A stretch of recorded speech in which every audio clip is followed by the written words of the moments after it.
आम्ही भारताचे लोक, भारताचे एक सार्वभौम समाजवादी धर्मनिरपेक्ष लोकशाही गणराज्य घडविण्याचा व त्याच्या सर्व नागरिकांस सामाजिक, आर्थिक व राजनीतिक न्याय, विचार, अभिव्यक्ती, विश्वास, श्रद्धांचे स्वातंत्र्य, दर्जाची व संधीची समानता निश्चितपणे प्राप्त करून देण्याचा आणि या सर्वांमध्ये व्यक्तीची प्रतिष्ठा व राष्ट्राची एकता आणि एकात्मता यांची आश्वासन देणारी बंधुता प्रवर्धित करण्याचा संकल्पपूर्वक निर्धार करून आमच्या संविधान सभेत आज दिनांक 26 नोव्हेंबर 1949 रोजी याद्वारे हे संविधान अंगीकृत आणि अधिनियमित करून स्वतः प्रदर्पण करत आहोत. जय हिंद, जय भारत.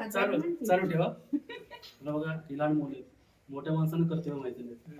कर्तव्य एक एक सांगा. चला तू सांग कर्तव्य कर्म तिकडे बघा समोर बघा. नमस्कार, मी भारतीय संविधानातील कर्तव्य क्रमांक 6 आपल्या संमिश्र संस्कृतीचे वारशांचे जतन करावे. चला पुढचं कोण सांगते? नमस्कार, मी भारतीय संविधानातील कर्तव्य क्रमांक 1 प्रत्येक नागरिकाने संविधानाचे पालन करावे. संविधानातील आदर्शांचा राष्ट्रध्वज व राष्ट्रगीताचा आदर करावा. चला पुढचं कोण सांगते? नमस्कार, मी भारतीय संविधानातील कर्तव्य क्रमांक 2 स्वातंत्र्याच्या चळवळीला प्रेरणा देणाऱ्या आदर्शांचे पालन करावे. चला पुढचं कोण सांगते?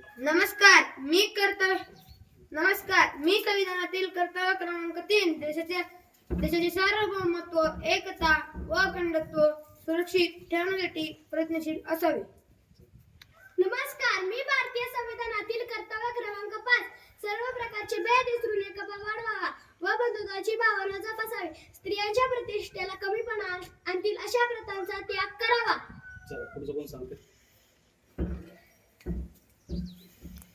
नमस्कार, मी भारतीय संविधानातील कर्तव्य क्रमांक 4 आपल्या देशाचे रक्षण करावे, देशाची सेवा करावी. चला पुढचं सांग. नमस्कार, मी भारतीय संविधानातील कर्तव्य क्रमांक 10 देशाची उत्तरोत्तर प्रगती होण्यासाठी व्यक्तिगत व सामूहिक कार्यात उच्चत्वाची पातळी गाठण्याचा प्रयत्न करावा. चला पुढचं कोण?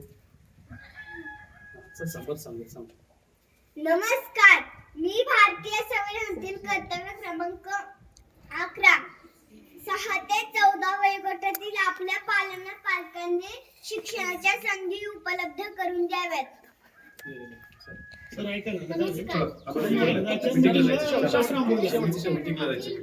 क्रमांक 9 सार्वजनिक मालमत्तेचे जतन करावे, हिंसेचा त्याग करावा. चांगले. काढा.